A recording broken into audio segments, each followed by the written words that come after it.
मुख्यमंत्री भजनलाल शर्मा ने रामगढ़ बांध से वंदे गंगा जल संरक्षण जन अभियान का किया शुभारंभ।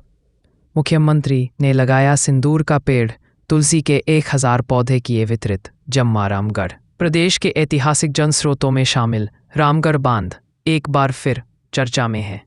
गुरुवार को विश्व पर्यावरण दिवस एवं गंगा दशहरा के अवसर पर जम्वा रामगढ़ में मुख्यमंत्री भजनलाल शर्मा की उपस्थिति और उनके नेतृत्व में शुरू हुआ एक व्यापक जन जागरूकता अभियान, वंदे गंगा जल संरक्षण जन अभियान। ऐतिहासिक रामगढ़ बांध का महत्व। जयपुर से लगभग 30 किलोमीटर दूर स्थित रामगढ़ बांध कभी राजधानी का प्रमुख जल स्रोत हुआ करता था। वर्ष 1982 के बाद से यह सूखा पड़ा है, लेकिन इसके सामाजिक, पर्यावरणीय और ऐतिहासिक महत्व को भुलाया नहीं गया। इस बांध की पानी से भरी तस्वीरें अब इतिहास बन चुकी हैं, लेकिन जल संरक्षण और पुनर्जीवन के प्रयासों ने इसे एक बार फिर उम्मीद की किरण दी है। वंदे गंगा जल संरक्षण जन अभियान की शुरुआत मुख्यमंत्री भजनलाल शर्मा ने गुरुवार 5 जून 2025 को रामगढ़ बांध पहुंचकर वंदे गंगा जल संरक्षण जन अभियान की विधिवत शुरुआत की। कार्यक्रम स्थल पर मुख्यमंत्री का 101 किलो माला व साफा पहनाकर स्वागत सम्मान किया गया। यह अभियान जल संरक्षण, जल संवेदनशीलता और जल स्रोतों के पुनर्जीवन को लेकर राज्य सरकार की प्रतिबद्धता का प्रतीक है। कार्यक्रम में ग्रामीणों, जल विशेषज्ञों, सामाजिक कार्यकर्ताओं, विद्यार्थियों और प्रशासनिक अधिकारियों की बड़ी भागीदारी रही। कार्यक्रम के मुख्य अतिथि मुख्यमंत्री भजनलाल शर्मा रहे। मुख्यमंत्री का संबोधन। मुख्यमंत्री भजनलाल शर्मा ने जनसमूह को संबोधित करते हुए कहा, जल केवल एक प्राकृतिक संसाधन नहीं, यह जीवन की आधारशिला है।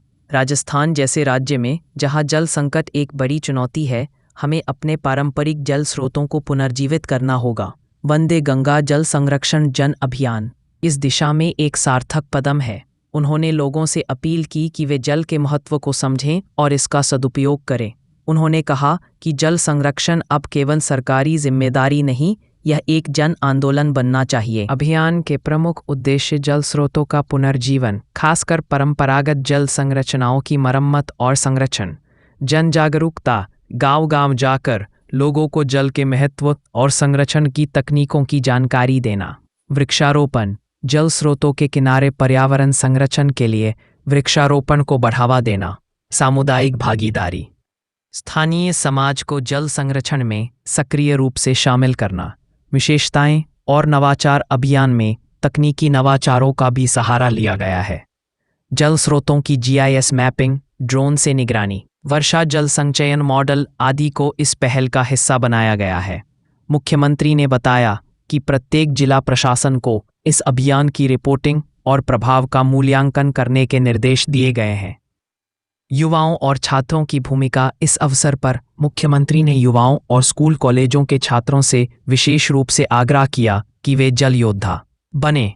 उन्होंने कहा कि भविष्य की पीढ़ियों के लिए जल सुरक्षित रखने की जिम्मेदारी वर्तमान पीढ़ी की है। अभियान में नेहरू युवा केंद्र, NSS और स्काउट गाइड संगठनों की भी भागीदारी सुनिश्चित की गई। ग्रामीणों की सहभागिता। रामगढ़ बांध के आसपास के गांवों से बड़ी संख्या में ग्रामीण इस अभियान में शामिल हुए।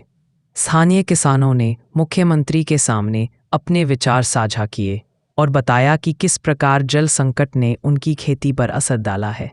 मुख्यमंत्री ने उनकी बातों को गंभीरता से सुना और आश्वासन दिया कि जल स्रोतों का पुनर्जीवन उनकी सरकार की प्राथमिकता में सबसे ऊपर है।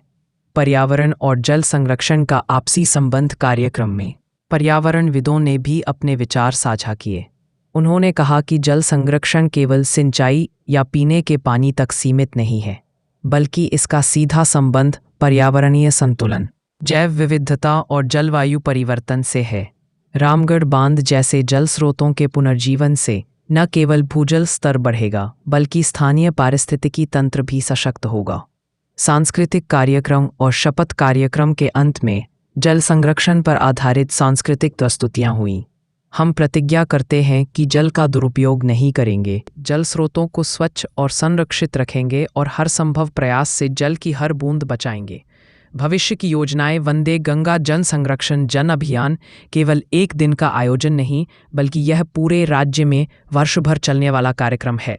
प्रत्येक जिला प्रशासन को इस अभियान के तहत जल स्रोतों की सूची तैयार करने, जनसंपर्क करने और जन संचयन संरचनाओं का निर्माण पुनरुद्धार करने के निर्देश दिए गए हैं। इसके अंतर्गत निम्न योजनाएं प्रमुख हैं। जल रथ यात्रा। राज्य के विभिन्न क्षेत्रों में जागरूकता फैलाने हेतु जल रथ रवाना किए जाएंगे। पानी पंचायतें। ग्रामीण क्षेत्रों में जल से जुड़ी समस्याओं और समाधानों पर चर्चा के लिए पंचायतें आयोजित होंगी। एकतावी स्कूल स्तरीय जल पाठशालाएं बच्चों को जल विज्ञान, संरक्षण तकनीकों और जल नीति की जानकारी देना। निष्कर्ष, मुख्यमंत्री भजनलाल शर्मा की यह पहल न केवल राजस्थान में जल संरक्षण को एक नई दिशा दे रही है, बल्कि यह लोगों को अपनी प्राकृतिक धरोहर से जोड़ने का कार्य भी कर रही है। रामगढ़ बांध से शुरू हुआ यह अभियान अब प्रदेशव्यापी आंदोलन का रूप लेने की ओर अग्रसर है। यदि सभी वर्ग, सरकार, समाज, युवा, किसान और नागरिक मिलकर इस मुहिम को अपनाते हैं तो आने वाले समय में राजस्थान को जल संकट से उबारना संभव होगा। स्थानीय विधायक महेंद्र पाल मीणा ने अपने उद्बोधन में कहा कि मैं मुख्यमंत्री का दिल से धन्यवाद देता हूं। जब भी मुख्यमंत्री भजनलाल शर्मा से जो मांग रखी वह सब मुझे मिल रहा है। विधायक मीणा ने यह भी कहा कि हमारे विधानसभा के कुछ गांवों में कई वर्षों से सड़क नहीं होने के कारण क्षेत्र की जनता परेशान होती थी, लेकिन मुख्यमंत्री भजनलाल शर्मा ने हमारी क्षेत्र के सड़कों की एनओसी दिलवाकर कई गांवों की सड़क बनवाई है। विधायक ने कहा, मुख्यमंत्री भागीरथ बन के आए हैं, जिससे एक बार फिर जमवारामगढ़ बांध लबालब होगा। मौके पर ये प्रशासनिक अधिकारी रहे मौजूद।